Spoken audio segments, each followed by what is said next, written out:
All right, it looks like we're live now. Welcome to another show of Ball Caps and Bagpipes. Of course, my host, Jason Durr, my normal host, John McKellar, is not feeling very well, and so he's not going to be with us tonight. But we have our usual fill-in, Tad. Tad, how you doing tonight? Doing well. Good to be here. Good to be here. We decided we'd match our clothing today and wear as much Mariners stuff as possible. So we're in first place. We might as well enjoy it. And of course, we have the artist Courtney Wall on with us tonight. Courtney, how you doing? Excellent. Thank you for having me. I'm so excited to be doing this with you guys. And want to especially thank you both for bringing all the artists together and telling these stories, helping to, support wonderful organizations that, including the Buck Leonard Family Foundation. And I mean, if it really weren't for what you guys are doing, this whole platform would not exist. And it's so nice to know that we're in the beginning phases of everything and that you've already helped. I mean, together, we've all helped raise $30,000 and that's only year one. So we've got a lot of growth to do. And I think our eyes are all on the prize, right? We'll keep those brushes going. Yeah. Thank you for coming on. I think we missed a chance with you when we did the original fundraiser, but we will get you on now, and it's fantastic. Actually, I was curious, where are you actually at? I actually don't know. That's okay. I'm located in Boca Raton, Florida. So that's right over on the East Coast, just north of, not too far from Miami, about 45 minutes north. Yeah. Okay. I wasn't sure if you were in New York or if you were there, because I see a lot of New York stuff with your work, and we'll touch on that a bit. But first, let's have Tad give us an update on what's going on with the foundation. Right. So we're here tonight to kind of preview the webinar that's on today. I have had the good fortune of sitting in on a couple of Zoom calls with some of the players that are going to be on the call, and I can tell you that it's beyond it's going to be beyond my expectations already. That much I know. We're talking with Larry LeGrand, who was one of Satchel Paige's All-Stars during his tenure in the Negro Leagues. We're talking with James Cobbin, who told a really amazing story and very thought-provoking story that I think people need to hear. He was in spring training with minor league spring training with the Pittsburgh Pirates in, I believe, 1956, and experienced every bit of Jim Crow America. I believe it was in Georgia. He and his black teammates were sent off to stay at some guy's farm, I think, while the rest of his teammates, were in the best hotels and eating steak and all of this. And so he was having this experience as a major leaguer, and was approached during spring training by a scout for the New York Black Yankees, and they asked him if he wanted to come play in the Negro Leagues, and he said, heck yeah. So off he went, and he said that that it was literally a night and day experience, going from a minor league camp where most of your teammates wouldn't talk to you, you couldn't stay with your teammates, a lot of your coaches wouldn't really give you the time of day.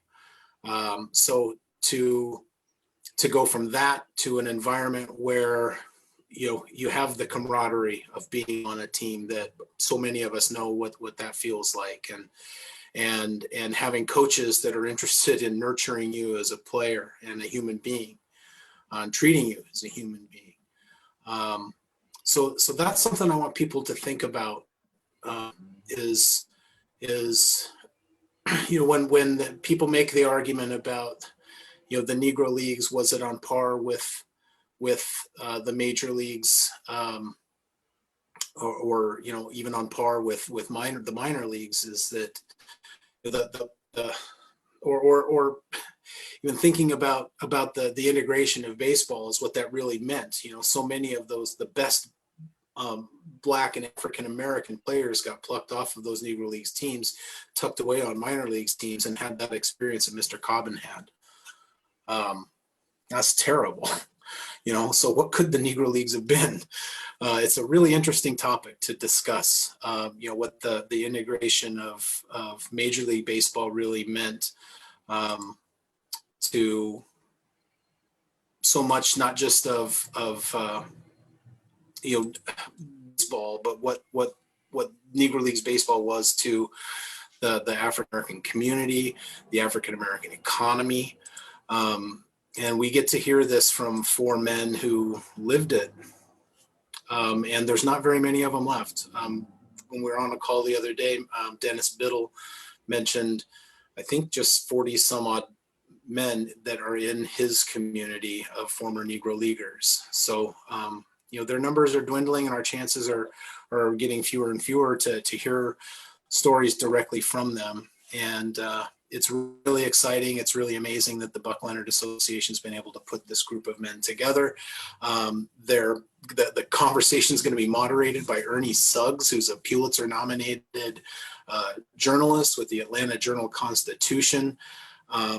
Ernie has another tie with this whole thing in that he grew up in Rocky Mount, North Carolina, Buck Leonard's hometown, the home of the Buck Leonard Association. He was a classmate of Brian Patterson and Brian's brother. And also we're actually going to be joined now by Sean Gibson of the Gibson Foundation too. So Josh Gibson Foundation. So really going to be a great panel. What can I say? Tickets can be purchased a number of different ways actually now. So I guess where I'm at with this is like it should be incentive enough that we've got all these guys together just to come take part in this webinar. But we've actually got great artists like Courtney and several others who have donated pieces of art for a giveaway to further incentivize ticket sales for this thing. Proceeds for the event are benefiting Buck Leonard Association RBI Youth Baseball League. So we hope that what we're hoping for is to get 100 people attending this event. We're trying to raise some money for the Buck Leonard Association, get those kids out on the ball field and get them into the Buck Leonard Association Sports and STEAM Collective. So that's where we're at. How have sales been so far? We are, I would say, we're just shy of halfway of where we want to be. So we have another unique new partnership with a brand new company, a startup called Chip In. They're a fundraising platform that's started by a former minor league player named Gerald Smiley, who's from here in Seattle, grew up Rainier Beach, went to Rainier Beach High School, same as Jamal Crawford. Took over their baseball program at Rainier Beach High School after he finished his playing career, and found it in real disarray. Did some fundraising on GoFundMe, had a bad experience, and so he came up with an idea for Chip In. And he's got some really amazing technologists and venture capitalists behind this company. And so it's this incentivized fundraising platform called chipin.com, chipin.co, I should say. And we've got some exclusive giveaways available there, including one for an autographed Mark McLemore bat. If you catch a Beckett webcast on Thursday, you'll see another preview. That'll be Mr. Cobbin, Ernie Suggs, and Brian Patterson of the Buck Leonard Association. And there's an exclusive offer there to win an out-of-print pop fly print from Daniel Horine. So lots of really cool incentive and reason to attend this webinar. And we hope that more people will sign up and win this art. I can tell you that right now, the chances of winning an art are really high. 1 in 50, maybe. So Courtney's here today, and we want to hear about, what inspires you. You've done, I found you when, I started recruiting artists for the first NLBMArt campaign last fall. because you are very visible, doing all kinds of amazing work in the community and raising tons of money yourself. So welcome. I'm going to be quiet now and Oh no. and You say that now, Tad. You know you're going to take over the Picture with interview. you. That's You know okay. what? Courtney, yes. Let's hear your story, please. It really all started as I was a young softball player in high school who said, how can I make a career doing what I love? And turn my love or combine my love for sports and art into something that I can do that'll be fulfilling, but most importantly, something that will give back. And it wasn't, if it weren't for my experience right out of high school with the Negro Leagues Baseball Museum, I literally just graduated, where I was, my work was being incorporated into a group show at the museum amongst other artists. The exhibit was titled Shades of Greatness.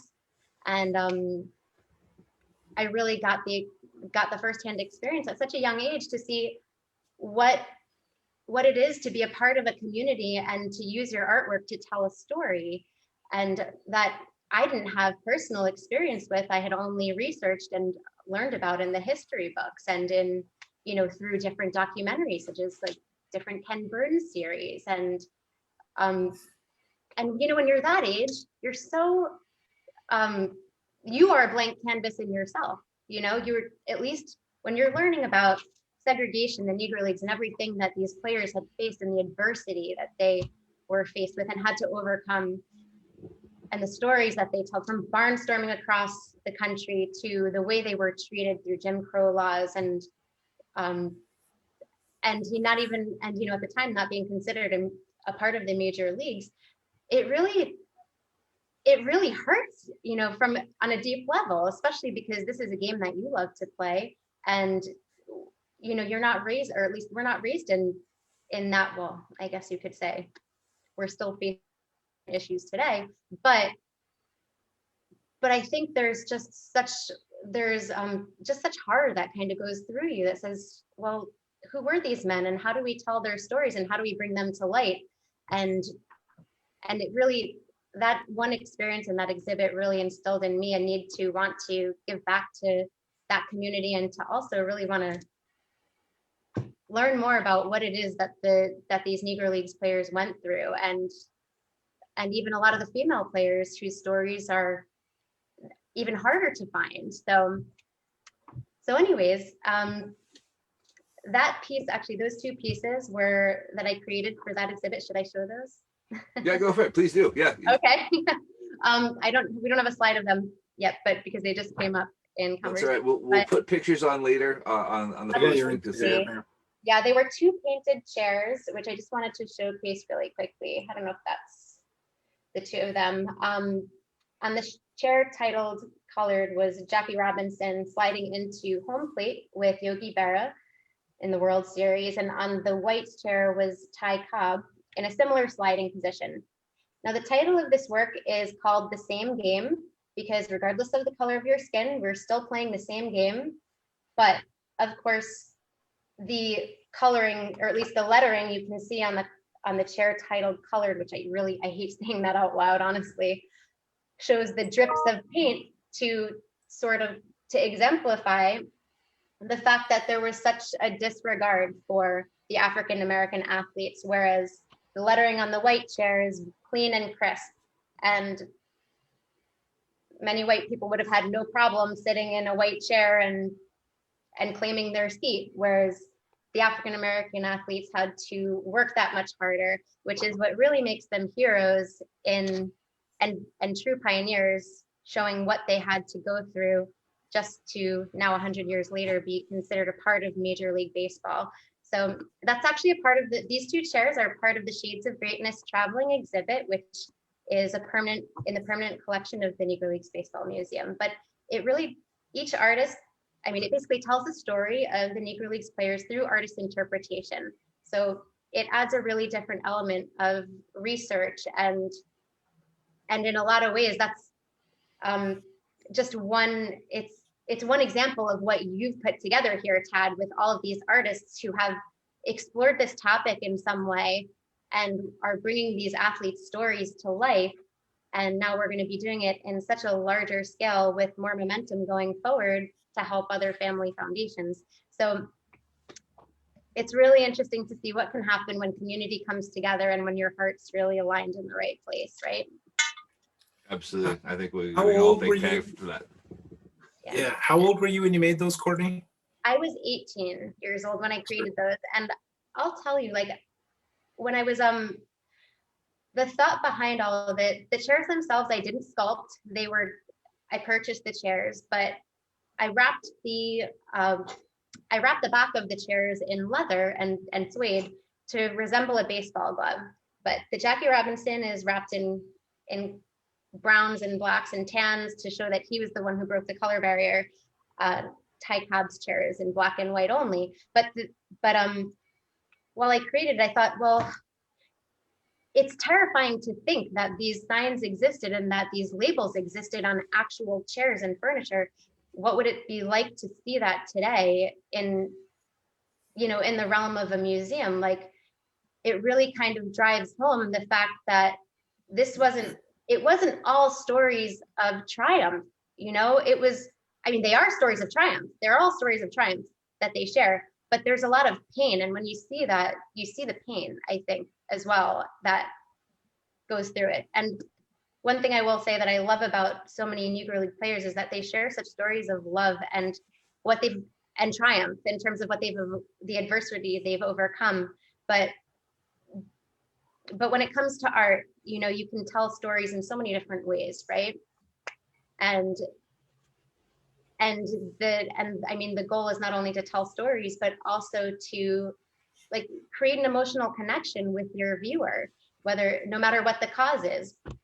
So I will say that experience 100% solidified the drive within me to want to continue helping different nonprofit organizations, both with athletes and non-athletes as well. So I started to steer a path in that regard. I was at the time going to Wheaton College in Massachusetts to play softball, and I was pitching and playing center field. But it was when I got to school, and after having this experience, I said, I don't even want to play softball anymore. I just want to pursue my art and see where I can take my sports art. Honestly, I said, I'm not going to make it to the Olympics. They're twice my size. The girls are twice my size.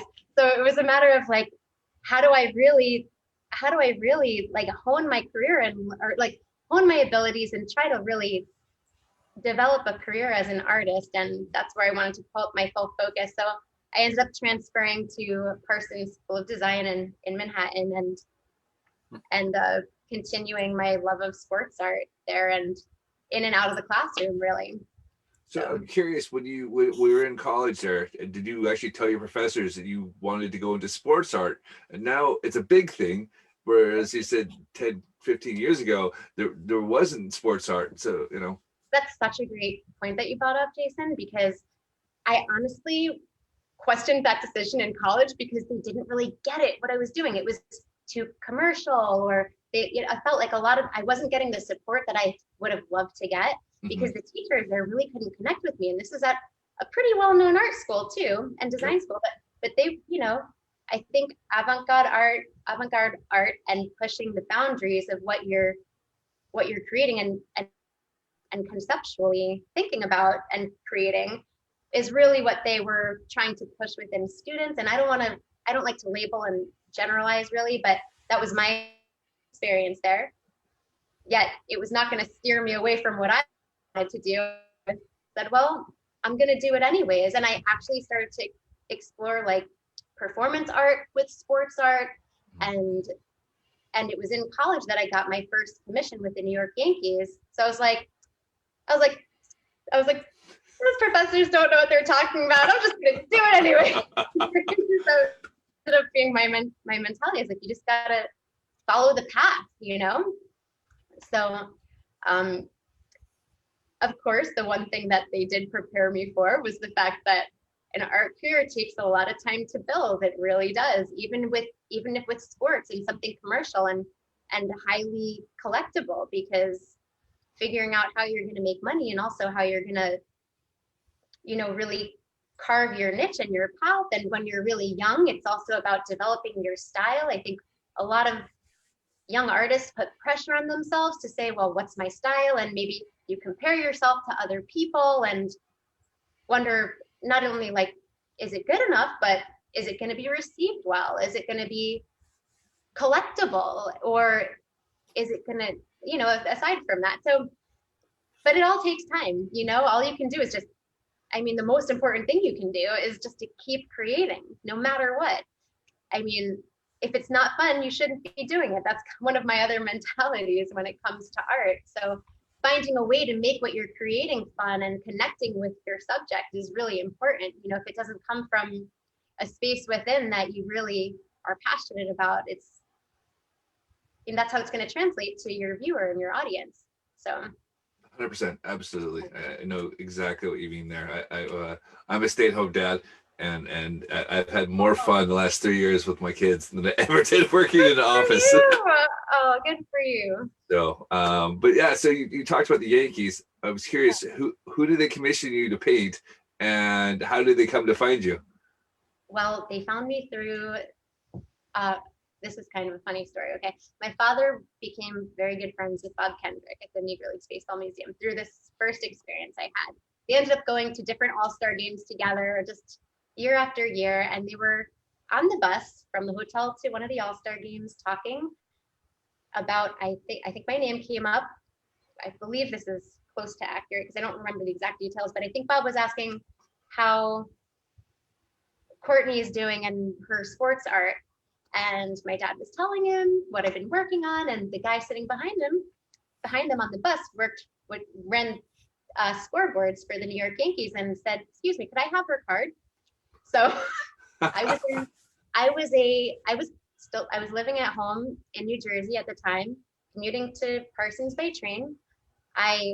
This must have been like a couple weeks later. I don't even think my dad mentioned that who he gave my card to, or if he did, I don't know how I missed it. I'll just put it that way. Right. But I was on the train and I get a call saying, "Hi, this is Mike Bonner with the New York Yankees. Is this Courtney Wall?" I was like, "Yes." I thought it was a prank.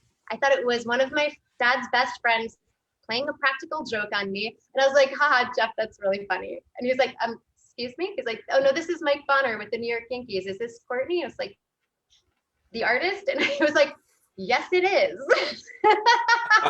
So they ended up like, I mean, I still laugh because I get that same excitement with every single project, no matter who it is, because it's, I don't know, what I found in this, like in the career of sports art, is that the world becomes so small, and now it's like so many people that you end up knowing just about everybody else, and it becomes everything becomes pretty symbiotic. But I ended up going in for an interview with them, and the project was to hand paint the starting lineup, which they were going to use on the Jumbotron screens up in the stadium when each player came to bat. And it was only for the home team. So I did that. It was a really awesome task. I actually ended up taking it with me to when I studied abroad in Florence, and while my friends were going out and exploring different parts of Italy, I was like working on my projects and I loved it. I was so grateful. I was like, this is the coolest thing I could be doing in Italy right now. But nobody else would get it. You know what I mean? So it was honestly all I wanted to work on when I was there. So they ended up using JPEGs of the work for the Jumbotron screens. And that was, God, what year was that? When did I graduate high school? That was 2008 and 2009, those 2 seasons, not long before the new stadium was built. Right. Okay. And then that led to my second project with the Yankees, which was an interview. At the time, they had just brought on Brett Tomko, and he was, I believe, a relief pitcher he wasn't with the Yankees very long, but he was an artist in college, and they wanted to interview the two of us painting side by side. And he was working on a commission that one of the guys gave him from the clubhouse, one of his teammates, and I was commissioned to work on a painting of CC Sabathia, which was going to be gifted to him since that was his first season with the Yankees. So getting to gift that piece on the field was definitely a goosebump moment, a huge goosebump moment for me. He was so incredibly gracious and so humble and kind, just as he has been throughout his career and post career, we can say. He always comes across that way, and I think that's genuinely who he is. Not that I know him well at all, but first impressions mean a lot, right? Absolutely. The thing about that piece was I incorporated, the whole piece was designed inspired by his tattoos. So while I was doing the video interview with Brett Tonka, which was, I think, it was actually aired in the stadium during one of the batting practice segments where they do the behind the scenes stuff. He actually went into the locker room and was able to get pictures of CeCe's tattoos, and it says on the inside of his arm, "Truly blessed," with his kids' footprints and their names by Stephen Carlson Charles Jr. At the time, there were just those three, and I incorporated those into the painting and pretty much made the entire design based off of his tattoos. So, with of course, an action shot of CeCe hurling the ball from the mound. So that was those two projects there. Oh, that's really cool. So I was curious, you mentioned Italy. So when you were in Italy for exchange, you were studying art. Did you go see any baseball out there? I did not. No, and I totally regret it. But one of my best friends ended up playing professionally for Naples, and they won that year, the championship. So that was a couple of years afterwards. Way to find that. Nice job. Yeah. Slow. Sorry. Yeah. You're so resourceful, Tad. So it's the Sebastian at the bottom, and it's got two intertwined action shots of CeCe about to do some damage. So with a nice fade, it's got it was a great moment. It was a cool piece. Love it. So thanks.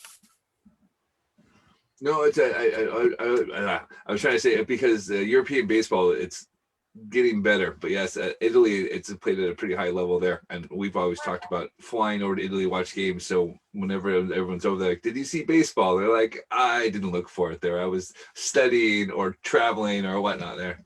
But now it's another reason to go back. I mean, and in Scotland too, you guys have a team that's.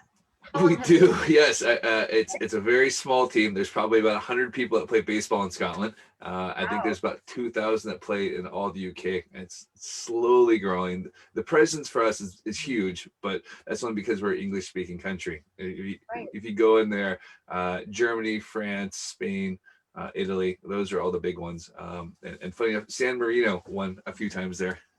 So eventually we'll have an actual World Series, I hope. No. We're a long ways away from there. You're more looking at Latin America to find the actual real field. That's our World Series, but that's okay. But like with Jazz Chisholm for the Marlins, he's British, and so everyone's super keen on him right now. So that's the big one for us over here. Cool. So cool. So right, so you got CeCe, you did that. So I read that your favorite player is Yogi Berra. Why Yogi? Well, he was one of my favorite. Growing up, he was, yes, because before I learned to pitch, my dad, who taught me and my brother everything we knew about baseball, if it wasn't for his passion, I never would have ever gotten into it at all. And you know how it is. Like, that's the most beautiful thing about America's national pastime and any sport, is that it gets passed down from generation to generation, and those memories that are created are what you want to pass down. And the way you learn is how you want to teach your kids or nieces and nephews. And my dad said, if you want to learn to play baseball, you got to start as a catcher, because a catcher knows how to run the field, and it's the toughest position. It's the most grueling and demanding on your body. And he also knew, with my brother and I being only 11 months apart, that if one of us was catching and the other one, if we both were able to catch, then whichever one of us ended up becoming a pitcher would have no problem. So we both ended up being catchers and pitchers throughout a time in our life. But I ended up just moving forward with pitching around like middle school, and then into high school. It becomes more serious as you play competitively travel ball and really want to, if you really want to accelerate your game. So that was, unfortunately, it was a short-lived career for me as a catcher, but it really was really awesome because it really put the ball in my hand, and I said, I don't really want to let this thing go. And well, then the other position you could play is a few feet away on the mound. So yep. that's pretty much what instilled the love of the game for me. And I loved Yogiisms. I'm not gonna lie. I mean, as a kid, it's like you look at. I mean, there's so many characters of the game that you fall in love with, and in the history as your parents pass these stories down to you, and as you learn them, and he just always cracked me up, I gotta say. I did meet, so this is kind of cool. I did meet him at an event very briefly. He was much older. It was obviously later in life for him, but where Leroy Neiman was also present at that event, and he was he was one of the honorees. He was receiving an award. I was just a guest at that event with my family. Good friends of ours, Andrew Levy, Wish You Were Here Productions, produced the event. And but anyways, when I went up to Leroy Neiman, I asked him, I said, what is one piece of advice? And I think I must have been around like 17 or 18 at the time. What's one piece of advice that you have for an artist who's just starting out? And he said, do it your own way. Right, okay. Which honestly, I was a little offended when I first heard it, but it became, and I don't know why, maybe because I was like, does he think that everyone's trying to copy him? I hope not. Like, I think I was hypersensitive about that, but it became the most valuable piece of advice, and not so much in the sense of putting pressure on finding your voice, but really in creating your own path. He's kind of telling you, like, pave your own path, do it your own way. This is how I did it. So I would have loved more time with him, I'll say that much, but that little golden nugget has stuck with me throughout every little experiment I've created in the studio and even live painting at different events. So yep. Oh, that's fantastic. You touched on the live painting. Do you want to talk about that? Because you've done quite a bit of live painting for charities. So can you tell us more about it? Yeah, so that was actually one of the services that I offer charities, but really became how I started to dive into helping different nonprofits, researching what the causes are about, and connecting with them, like finding out the work that they do on the ground and the impact that they've made, no matter how large or small, in different communities, and what they stand for, and then just doing a ton of outreach. I mean, it's really an integral part of how I paved my career as an artist, through live painting. And honestly, I'll bring the piece either usually pre-painted to some point, about 25% or so, to the event, and then create it on site. Or if it's a really complicated piece that has a lot of action in it, then I'll create it further in the studio, so that way I'm just applying the final touches. But we'll include that in the live auction, or in some cases silent auction as well. So that's definitely been a very colorful part of my career, I'll say, that I really thoroughly enjoy. I meet so many people. It's a wonderful way to connect with your audience, and to meet different fans of sports and your work, or of art in general. And in this piece here, this is the Tom Brady piece created during one of this year's Super Bowl events in Tampa. For Athletes and Causes, it was the Super Bowl Art Gala for Project GOAT, which stands for Global Offensive Against Trafficking. And I was using the actual football to create the background of the entire piece, and then came in and applied the texture of that football to different details, both Tom Brady and Patrick Mahomes. So this was a fun clip from that event. That's really cool. And that was at the zoo? Yes, that was at the Zoo Lowry, Tampa. I think that's what they call it. I always say the Lowry Zoo, but I'm always botching that when I say that. So that was, it was cool. It was actually a great venue. It was a nice big outdoor space with tons of artwork from different local artists, and a really great cause, most importantly. So yeah. So I'm curious, you're doing this live. How many people have stopped you and told you, gave you advice on what you should do while you're doing it?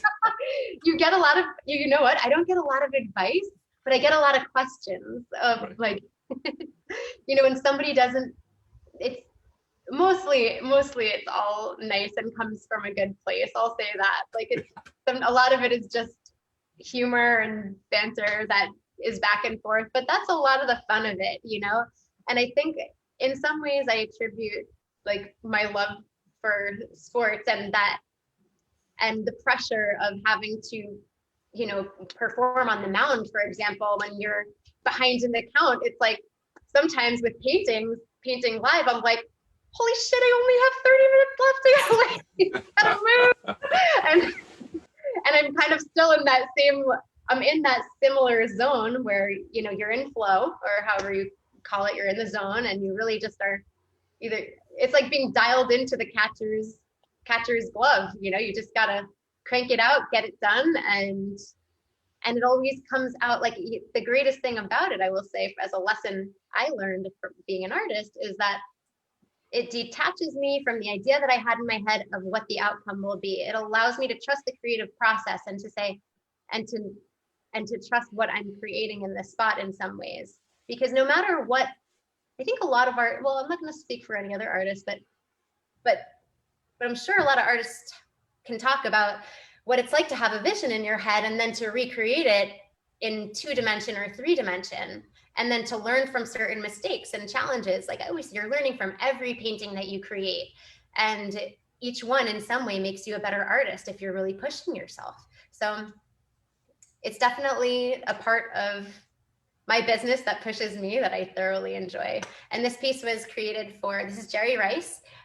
It was created during Super Bowl in Miami, which was just prior to Tampa. So that was last year.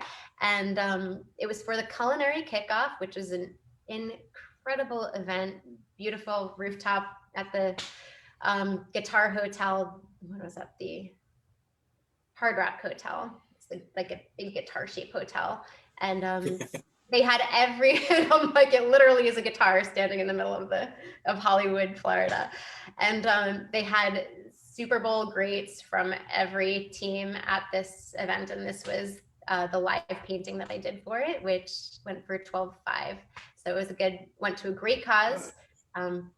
They always have great charities that they're partnered with, including the Culinary Institute. So they give away scholarships to aspiring chefs as well. And the athletes pair up. So what they do, which is really interesting too, aside from the art, is that it really is a combination of culinary arts. So many of these athletes, Jerry Rice has Goat Fuel, which is an energy drink, but you've got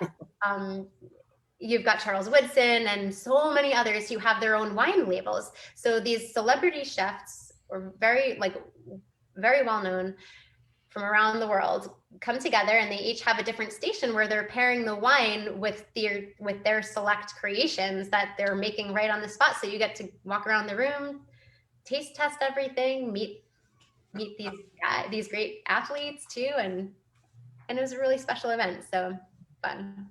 So have any of the athletes surprised you with their, say, artistic knowledge on there? I mean, everyone thinks the athlete is going to be a jock and they know their sport well, but obviously you retire, you learn more stuff there. Has anyone really surprised you with what they knew about the arts? Oh my God. Yeah, you know what? I think, gosh, with what they knew, that's a really, really good question. I never really thought about that. Because it's the same thing with like wine. You would never just go, oh, athletes do wine. But I think, was it Drew Henson has his own wine label out in Washington State now? Yeah. Drew Bledsoe, double Bledsoe, back. Drew Bledsoe, that's who it is there. And so you're seeing these athletes get into things further in career, whereas, previously you kind of retired and you showed up to Old Timers Day and signed autographs, and that was how you do it now. And they've obviously evolved from there. So the number one person that comes to mind now that you mentioned it is Bernie Williams. And he was, okay, so it's nothing to do with Yogi Berra. The Yogi Berra aside, Bernie Williams was my number one favorite. I really liked Ken Griffey Jr. too growing up, but then I was a Yankee fan and I just loved he and Mariano had similar temperaments. They came out, they did their job, they hustled, they worked hard, they were great team players. And I was also a center fielder when I wasn't pitching. So he was my guy. But I ended up becoming good friends with his agent, and Bernie and I have done multiple shows together where I've live painted while he plays guitar, because he has Bernie Williams and the All-Star Band. Mhm. So Wow. he is a great guy, so humble, and really just so gracious, like, of everyone that he brings together. And he's one of those people that just, like, you can, like, I don't know, just the people he surrounds himself with, like, they adore him for his generosity and for his character and creativity and passion for what he does, both as a baseball player and as a musician. And he's talented. What I love about him is, like, on stage, he tells stories about when he wrote this song, and he's got usually like I want to say like a 20-piece band that he plays with, like vocalists and all instruments, and you really connect with him on a different level. But over the last few years prior to COVID, I was part of his softball team playing up in Ridgefield, Connecticut, which was a charity softball game. And he had, like, David Cohn and oh my God, it was come out as the underhand pitcher for our team. Bobby Valentine, Carlos Pena, Mariano Rivera. It was like I played right field, I think. But it was those teams. It was like one of those, oh my God, I'm shaking up at the plate. I'm like, there's no freaking way I'm striking out. I'm making contact no matter what. Like, but anyways, no, that was what I will say is, like he definitely, answer to your question is Bernie Williams 100% in terms of the creativity of off the field, and how he's really created a career for himself in the arts. But as far as visual arts, I'm a little stumped. I'm gonna have to come back. That's right. You can think about it. Yeah. That's a really tough one. Yeah. But it was interesting. Like, I remember talking to Bernie about, like, similarities in painting and music. And one of the and the rule of three, which is that, like, in music, the repetition of certain chords are really pleasing to the ear. And then similarly in art, you have this, if you have a repetition of three images or three like textures in some ways, or patterns even, you are creating something that is visually pleasing, that the viewer may not even know is visually pleasing, just because of that repetition of three. So he would be he'd be a cool person to talk to about art, for sure. Cool. Yeah. I mean, like I said, guys have different paths now. It's not, what they used to do. So now they can go, okay, I can do this. I can do wine, I can do art, and they have the money to do that. Whereas you look at the guys from our era in the 80s, like they they had to beat up Dotson to the stadium last, Right. No, that's a really good point. I mean, it's definitely, the field has, the playing field has changed big time, especially as far as these contracts that athletes have nowadays. I mean, it gives them the opportunity to, if they're good enough, especially early, to leverage to even become part owner in a pro baseball team, or part owner in a different team that, in the opposite sport that you play. So, but that's absolutely. Yeah. Everyone's wondering about LeBron and the Red Sox and what he's going to do with that. Right. That's interesting. But well, speaking of art lovers, I want to ask you about the piece that you're giving away a print as part of the webinar giveaway for the Buck Leonard Association. And that print is this one, celebrating baseball and Black history. And here's one of my favorite art lovers and second baseman, Harold Reynolds. Tell us about your print and your relationship with Harold, and yeah.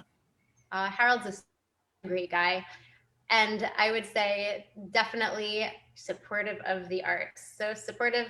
He's the one who brought me on MLB Network in 2015 on Martin Luther King Day, showcasing wow, 12 of my paintings, all of which were focused on the Negro Leagues, and in some cases comparing Negro League, not comparing, but opposing Negro League players with Major League counterparts. This piece, celebrating baseball and Black history, well, it was a work in progress, because I'll tell you, the idea for this piece came to me literally the night before the appearance. And I painted Martin Luther King, Jackie Robinson, and John J. Buck O'Neill together. To me, they were three pillars and pioneers of baseball and civil rights.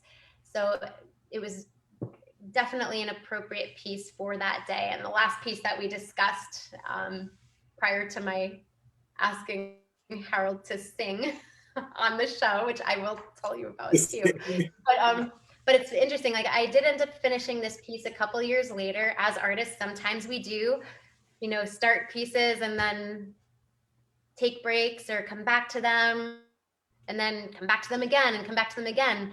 There aren't many pieces that I've done that with, but I remembered like really struggling with Martin Luther King's face and Jackie Robinson's face. And it took me some time to get that right. I'm not going to lie. So also because part of the angle, I was trying to change the angle of them from the actual photos that they were in and also blend them to make it cohesive. And I don't think at the time that I created it, I really had the time to finish it, which was most important, and to the time to work out all of those little challenges. But anyways, very excited to be donating a print of this to the Buck Leonard Association. So once the winner is selected on Saturday, right? I think this is Yep. 4th. Saturday's the day. I will get the contact information of the winner, and I will have the print sent directly to you. So it's really it's a special piece. It's in the home of the GM of the Kansas City Royals, not the original, but a hand embellished print, as well as like several other athletes who've connected with more. this image. And the original is right here, if you can see it. There it is. Oh, wow.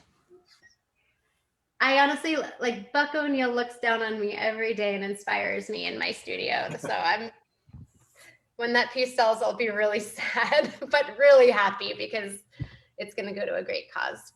So, yeah. So what I've learned about Buck O'Neill is that he was actually a great friend of the Buck Leonard Association as well. He used to visit there every year during their Buck Leonard Association weekend. Oh, so cool.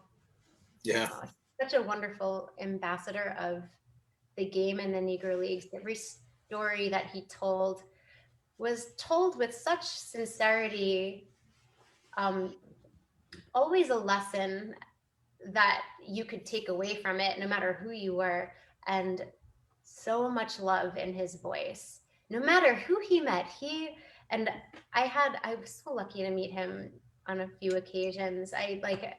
He just became like a grandfather to so many, and like I always look at him as the grandfather of baseball. He was a gem. He really was a special, very special soul, and not forgotten. His story, his legacy lives on, and will continue. Well, in part because of artists like you. Thank you. It's really cool.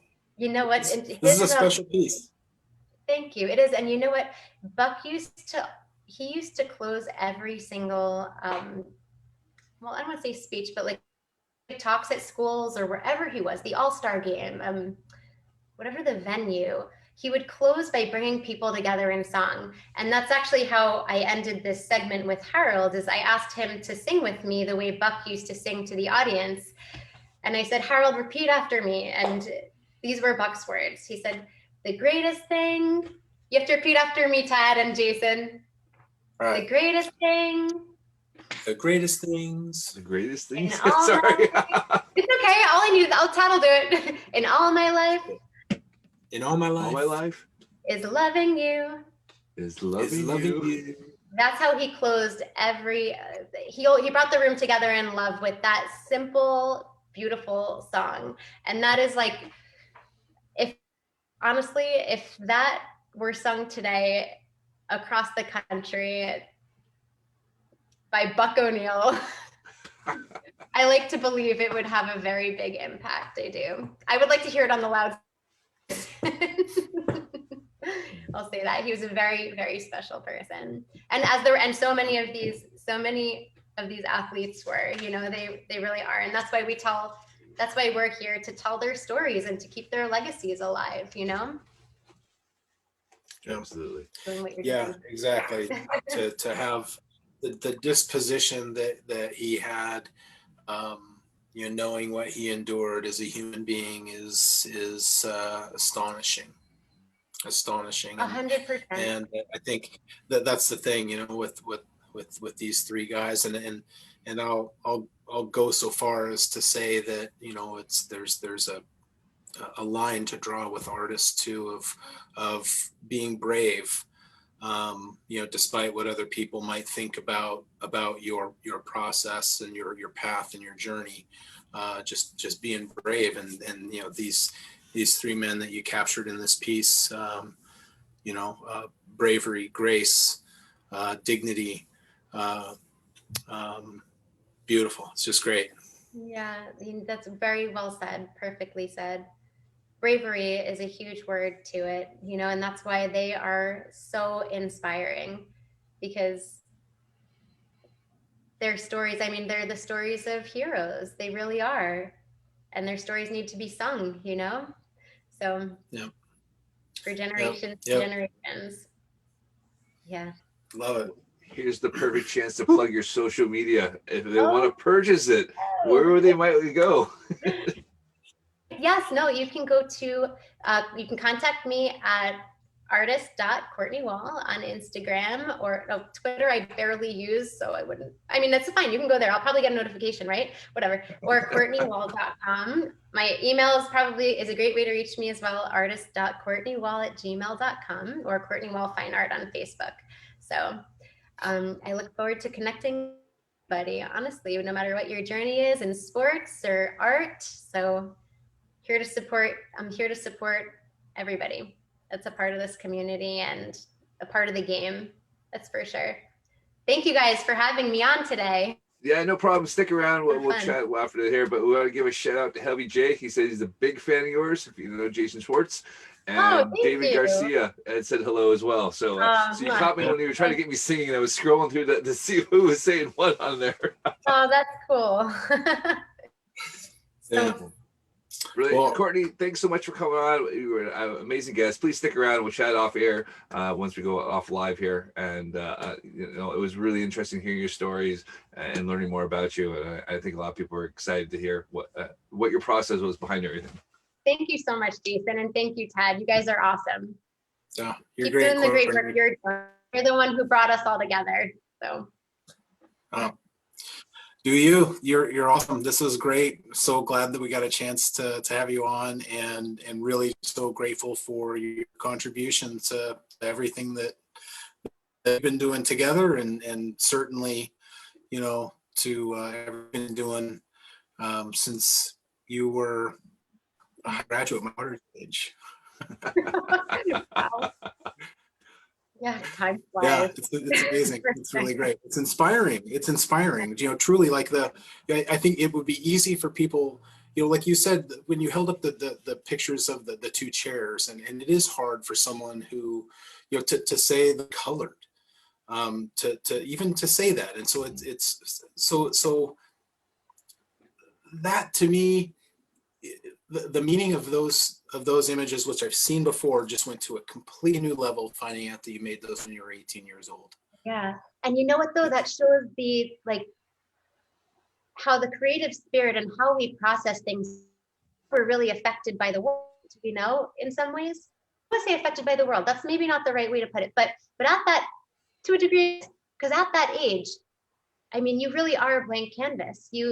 I think the only concern I had that hit me after I created it was not that this is an important piece, because in my heart I believed it was that this is received when I get there. I was a little bit nervous. I was, but there were tears of joy that came from people's faces, and I was physically embraced with hugs from people throughout the community that were supporters of the museum. of every skin color that said, keep following your art, and said, thank you for creating this, or this piece really hit home and it really moved me. I mean, and it's really the message that's behind the piece is that you can, I mean, you have to follow that spirit to break the, I mean, it shows the bravery. It shows the bravery that Jackie Robinson had within him, and that all of these athletes had within them, and what they physically went through, emotionally, physically. And, you know, it's why we're all here, right? It's why we're all here and why we're still doing it and why we're going to keep doing it. So. Absolutely. Cool. Well, yeah, and the other thing I love about, I gotta just say about the chairs too, because you touched on Buck O'Neill and how gracious he was. Mm-hmm. One of the things that when I was younger, I was very much into older baseball history, and I got really intrigued by Ty Cobb. And you know, as I grew older, I kind of distance myself from Ty Cobb just because of the racism. Stories, yeah.